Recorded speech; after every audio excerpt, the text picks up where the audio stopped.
bawat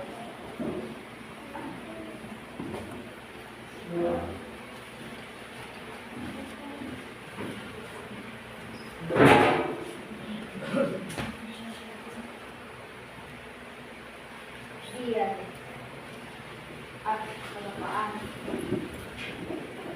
pag-ibig at karunungan ang sinawang taglayin ng lahat at bawat isa ngayon at magpa.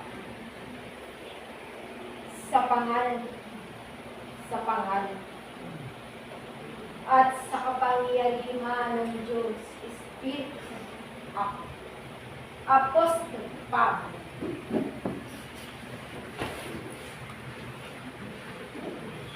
ang buod at kanggugan ng mga kawan ng mga gawa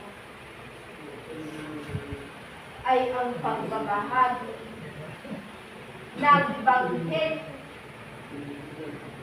ayon sa mga utos at aral na ipinagkakaloob sa lahat at bawat isa upang inyong mapanigyan, mapatutunan, maramdaman, makita, maamoy, marinig. Sa mga bahagi ng pag-aaral, kung pinanggap ninyo ang mga ganitong uri ng mga mapalad kayo bilang mananampalataya, sapagkat nagkakaroon ng patutuo, nagkakaroon ng kabuluhan ang pananampalatayang malusog. Sapagkat sa mga bahagi ng pag-aaral, una ninyong panuntunan at habang kayo nakikinig sa mga aral na ito, ay sisiyasatin niyo ang mga kalanginan, pangunahan, at ang mga patungkol sa inyong sarili. Kung ito nga ba ay magiging daan ng ikapagbabago ng inyong buong pag. Sapagkat ang turo at aral ay pag-iibig, pagbubugas sa inyong buong pagkakataon, pagbubukas sa inyong mga kaisipan, damdamin at kalooban, kung papaano ito gagawin, at kung papaano ipagiging karapat-dapat ng lahat at bawat isa ang mga turo at aral na ipinagkakaloob at ibinabakod sa lahat at bawat isa. Sapagkat higit kayong mapalad kaysa sa iba sa mga antas at uri ng pananampalataya. Walang ibang pinakaman kung hindi ang pananampalatayang pinaglalagusan namin mga banal na Espiritu. Sapagkat ito'y pangako ng dakilang Diyos Ama na kayo'y pasusubuan ng mga ayon sa makakigbagay ang Espiritu ng katotohanan na siyang magtuturo at magpapaaral ng lahat ng mga bagay. At ito ang mga pasimula ng mga inyong pagbubuhay. Kung ang iba'y malawig na ang nabubukal sa pananampalataya, ang mga nakasumpo ay magbabahagi sa mga pasimulang katulad nito. Kung kaya nga kayo ay patuloy na pinangangalangan, dinadamay ng iba ninyong mga mula sa malayong lugar.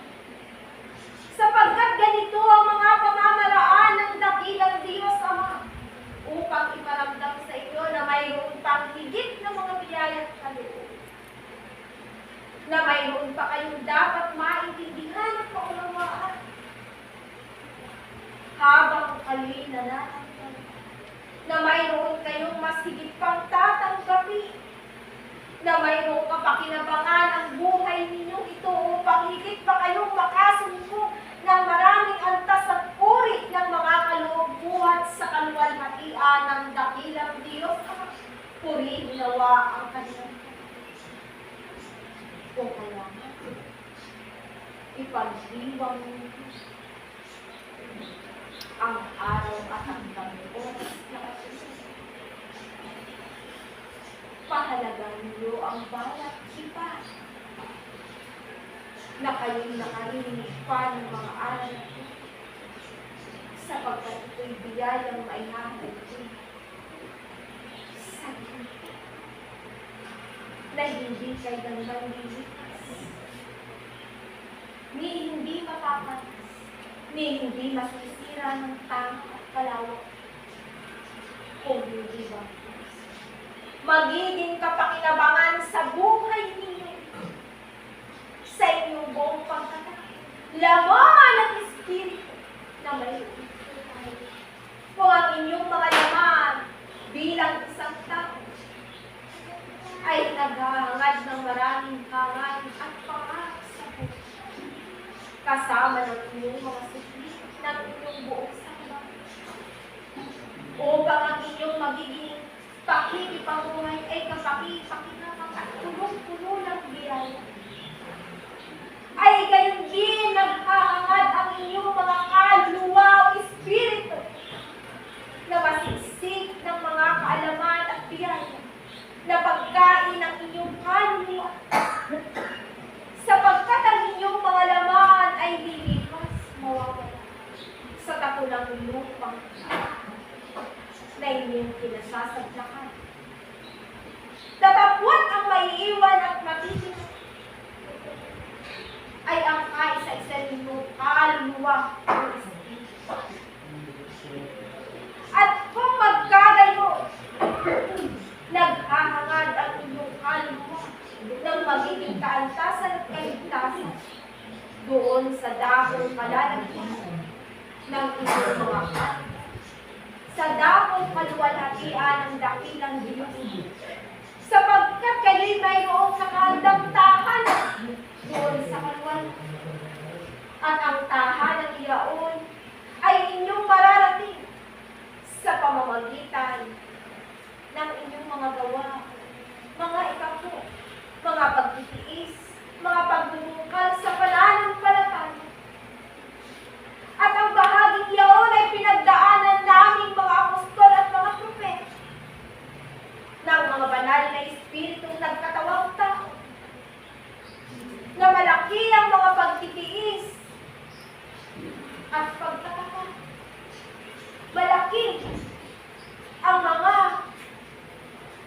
ikapo na ibinuwis namin ang sarili namin maging ang kalagayan ng aming mga marating lamang ang karurukan ng kaluwalhatian na siyang itinangako ng dakilang Diyos.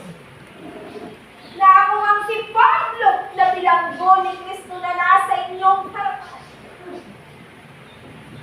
ay nagbata sa pananampalataya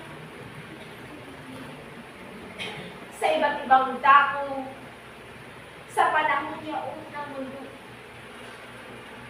Ay hindi kailanman ako nakaramdam ng pagod at ng hapis at dusa sa kabila ng paghihiwa sa pananampalataya. Pumaroon ako sa mga taga-Tesalonica sa panahon. Pumaroon ako sa mga taga-Colosas. Pumaroon ako sa mga taga-Corinto. At ang mga bahagi pa ng panig ng mundong ito ay ipinalaganap ko ang Ebanghelyo ng dakilang Diyos sa iba't ibang antas ng tao, sa iba't ibang kampunan ng tao, sa iba't ibang kapaniwalaan ng tao. At ang tao ay may sariling kapaniwalaan lalo higit yaong hindi kumikilala sa Ebanghelyo ng dakilang Diyos na ang kanilang kinikilala ay mga kanilang kapangyarihan, kataasan, at mga kamangmangan, kapalaluan ng laman. At ang kapalaluan ng laman ay ang asal at ugali ng tao,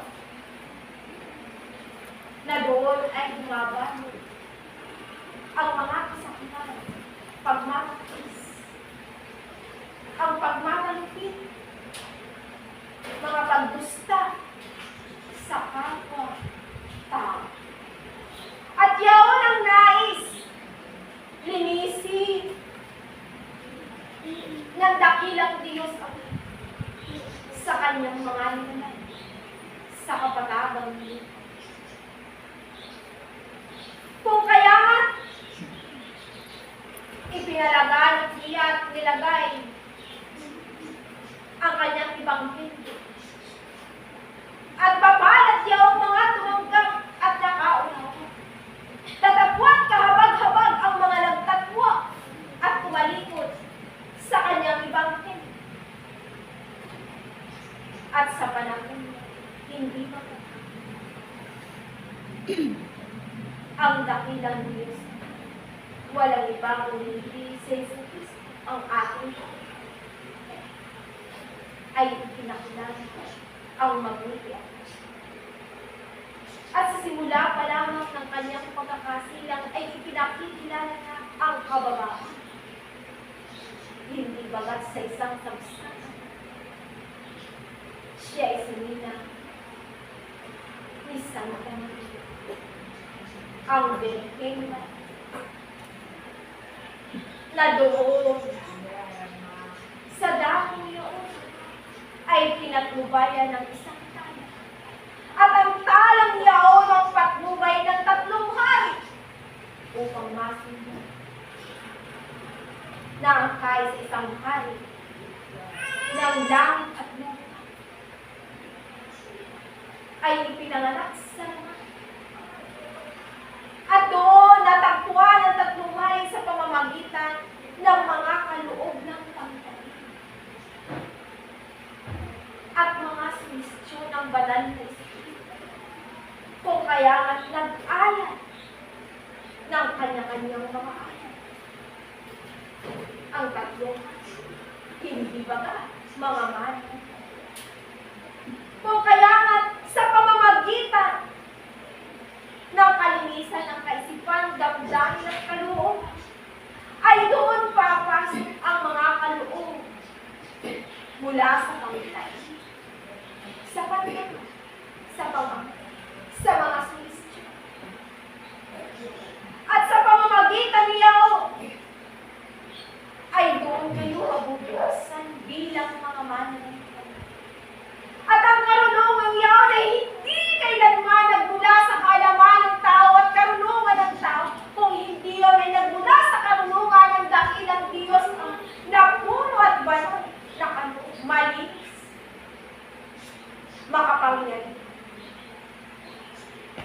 At yaon ang abutin ng lahat at bawat isang mananampalataya na nag-aaral sa Espiritu at katulungan, sa mga katuruan at palatuntunan, maging sa kabatasan ay binabakod sa lahat at bawat isa sa inyo ay panundan upang higit kayong tumanggap ng marami pang karunungan ng inyong kaluluwa o Espiritu na magagamit ninyo sa loob ng pananampalataya. Lahat ay nagpatuloy sa mga pagtama, sa kaunahan, sa lambot at buti ng inyong mga puso, sa linis ng inyong mga buti. Doon nagpapasimula ang mga kanila na uunawaan nila, mga kanila. Sapagkat ang bawat kaloob na nagbuhat sa dakilang Diyos na may puro at banal, at matatanggap ito ng isang mananampalataya na may tuwirang pagbabago sa kanyang sarili, sa loob at labas ng palatuntunan ng pananampalataya nito, hindi lamang magiging mabuti sa loob ng pananampalataya, sa loob ng templo na ito kinabibilang. Kung hindi bagkus kinakailangan nyo rin maging mabuti sa harapan ng inyong kapwa-tao sa labas ng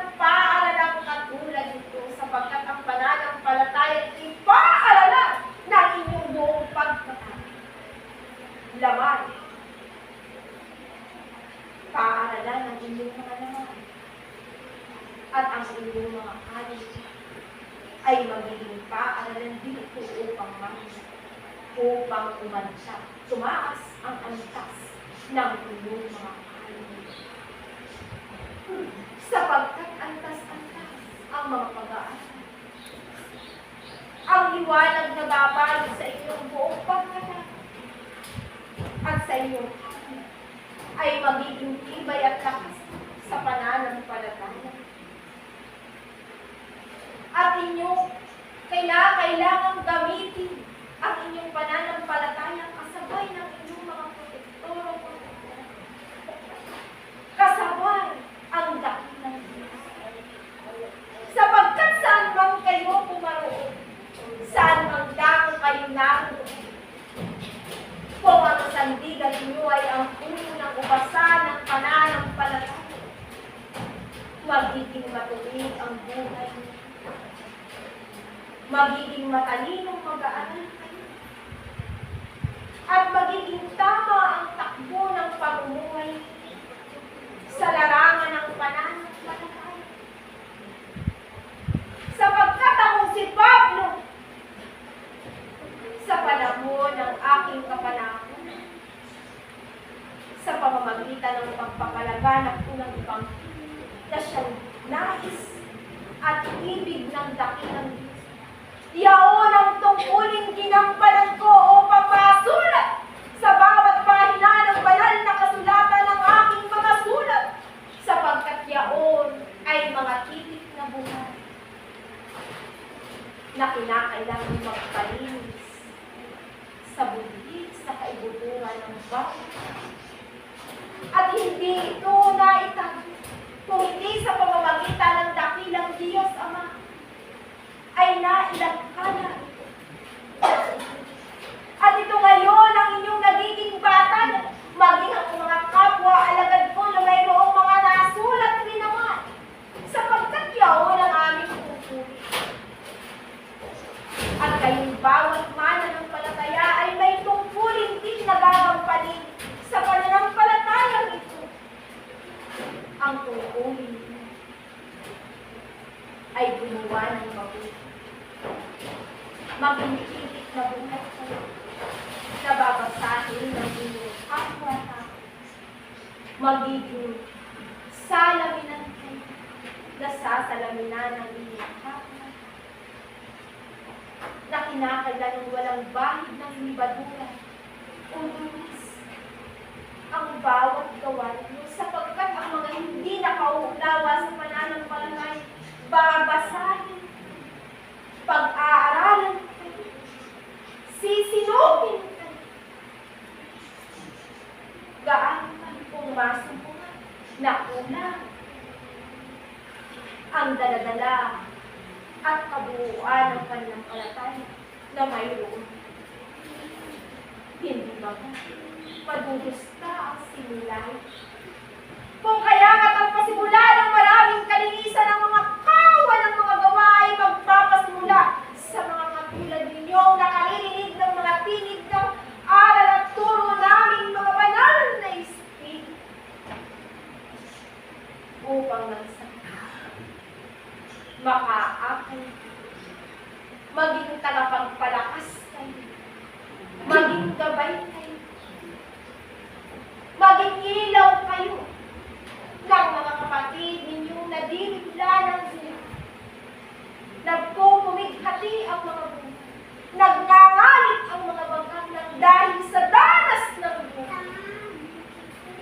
Yaw, ang mga kapwa ninyong kinakailangan ng pagtawang mo. Huwag kayong maglilisi ng pagkakawang mo. Huwag din kayong magtatakwil ng inyong kapwa kung hindi ninyo ito ibig. Kung hindi ba? Ang hindi ninyo ibig ay iibigin ng buong puso at kaluluwa.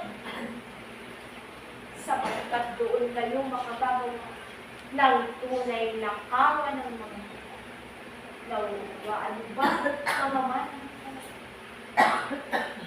kayong mga katandaan sa pananampalataya. haligi ng apat na sulok ng simulay. Tibayan ang pundasyon ng pananampalataya. Unti-unti pa kayong magbuhay at magdagdag sa ikabubunga ng inyong pananampalataya. Unti-unti pa kayo mag-atas ng mga kapwa ninyong pamilya, sapagkat ang kanilang kaluluwa ay nangangailangan ng mga tulong at gabay, ng mga kaunawaan sa kanya, ng mga ibanghelyong ito na makapagpapaliwanag sa pananaw nila at layunin sa buhay. Kung mayaman, akayin niyo ang kahuli-huling supling ng inyong mga pamilya. At kung maakay ninyo, lumabas kayo sa sariling bakuyan. Ipakilala ko ninyo ang halaga ng pananampalataya. Sapagkat ang halaga ng pananampalatayang ito ang siyang magiging katiwasayan at kapayapaan ng buhay na mayroon. Ituturo at ituturo sa inyo ang mga dapat ninyong gawin at hindi dapat gawin. Ituturo at ituturo sa inyo ang mga hahakbangin ninyo habang kayo'y nakikipamuhay, upang kayo'y pagpalain ng higit ng dakilang Diyos Ama sa loob ng pananampalataya. Sapagkat ang matamis na bunga ng pananampalataya ay kapakinabangan ng inyong laban at ng inyong kay sa isang kaluluwa o espiritu. Yan ang aking Maaari po bang magpatotoo?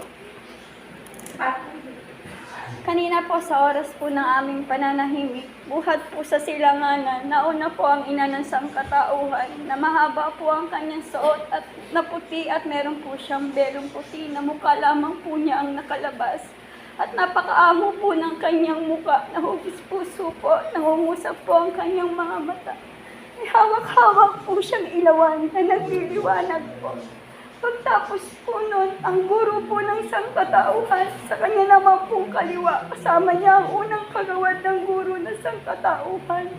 Yung sa may dibdib po ng guro ng sangkatauhan, pinakita niya po yung ukit po ng mga perlas po na nakapaikot po sa kanyang dibdib. Tapos po sa unang kagawad po ng guro ng sangkatauhan, meron pong isang lamesa dito na pinatong niya po yung sisidlan ng tubig. Ang pagpatong niya po ng sisidlan ng tubig, naging perlas po iyon na lumubog po sa isang po baga aquarium na tubig po ng dagat na putik-putik. Pagtapos po nun, nananalangin na po kami. Buhat po sa silanganan din po yung isang tala na kulay asul. Nung nagsisimula na po akong magdasal, sumambulat po yun na tulad po ng kidlat. Tapos po naging kalangitan po ito at mga bundok. At nung naupo na po yung unang kasangkapan, buhat din po sa silanganan, ay tumama po dalawang kidlat po ng liwanag sa kanyang ulunan. Paikot po yun hanggang sa namamahayag po siya. Tapos nung sumunod na po kayo, buhat din po sa silanganan, tinamahan din po ng liwanag na kidlat na inyong kinakasangkapan. Nawala na po ang inyong kinakasangkapan. Tapos kayo na po yung nakita ko na may kalakihan din po kayo, na bilugan po ang inyong mukha. Tapos yung pong buhok nyo, bilugan din po na kulot-kulot na ma-brown-brown.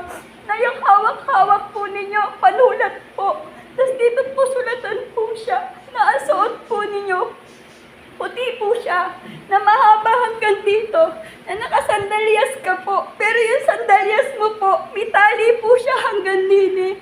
Tapos yung pong suot niya na puting mahabang ganito na hanggang tuhod, meron ka pa pong nakapaikot po dito na mas maputi po yung kulay kaysa po doon sa pinagpapatungan po niya. At ang tawos din po ng inyong ilong at may kaamuan. Medyo maskulado din po inyong katawan at nagliliwanag po kayo. Marami pong salamat. Katotohanan. Bahagya o nagpupunta.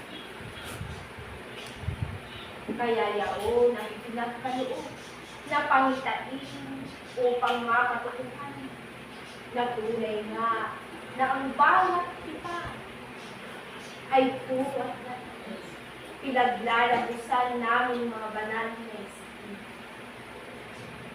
O kaya ang bawat mananampalataya ay kinakailangang magkaroon ng kahandaan. Ang bawat pagdating namin mga banal na Espiritu ay may kanya-kanyang palatandaan upang sapagkat kaming mga banal na Espiritu, bagaman lahat ay mataas at antas. Datapwat may kanya-kanyang kapangyarihan. Maging ang Panginoon Jesucristo o ang dakilang Diyos.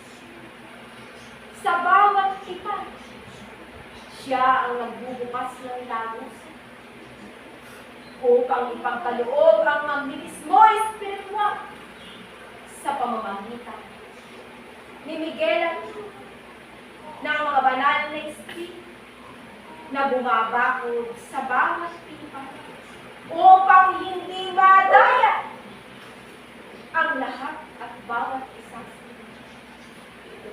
sapagkat marami ang naghambal na mga mabababang espiritu. O kaya binabalutan kayo ng magnilismo espiritual upang bakuran ng kapangyarihan ang buong templo at kayo ay labusan namin mga banal na una. At ang mga bahagi ng pangitaang yaon ay may kapakinabangan sa buhay sapagkat ang bawat pangitain ay atas. Kung nais ng bawat isa na makita ng direkta at buo kaming mga banal na Espiritu, makaulayang, makausap, marinig, maamoy, maramdaman, magbungkal kayo ng higit sa loob ng pananampalataya.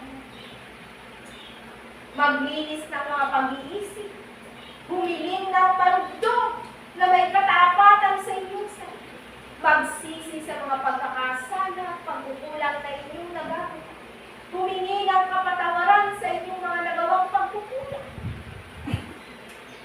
At doon ay muli kayong humiling ng mga gabay at subaybay upang nang sa ganun ay hindi kayo mamali sa mulit-muling ika-6 na araw na inyong bubunuin sa pakikipagmamahal upang hindi kayo mapahamak o mangapahamak sa bawat inyong tutuloy na daan sa inyong ikabubuhay.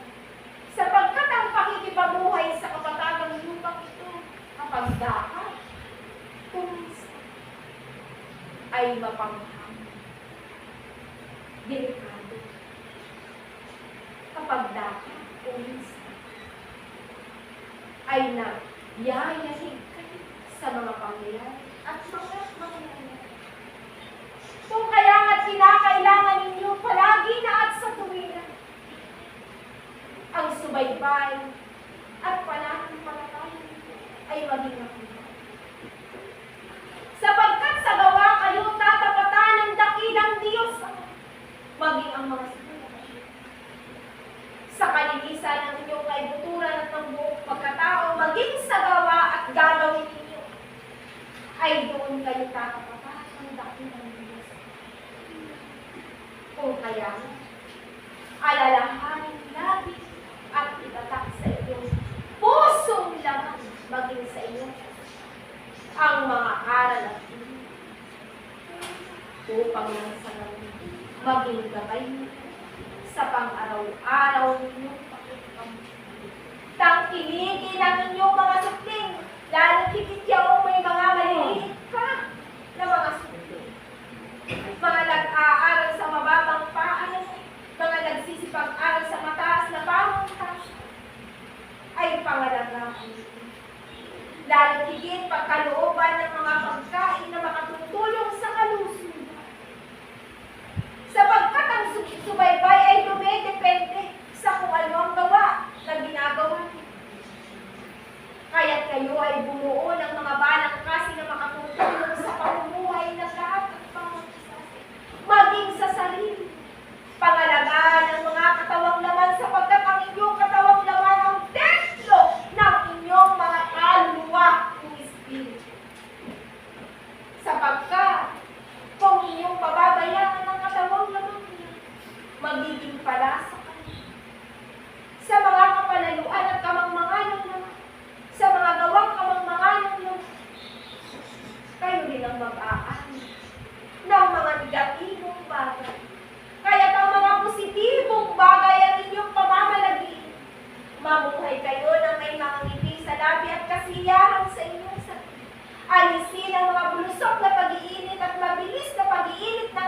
makaulo. Sapagkat ito ay magiging hadla sa kapayapaan ng buhay na nais ninyo. Kung kaya maging matalinong mag-aaral sa loob ng pananampalatayang tumaghari ang ganap na kapayapaan. Tunay na pagkakaisa ng lahat at bawat isa ang siya nawang maghari ngayon at magpakailan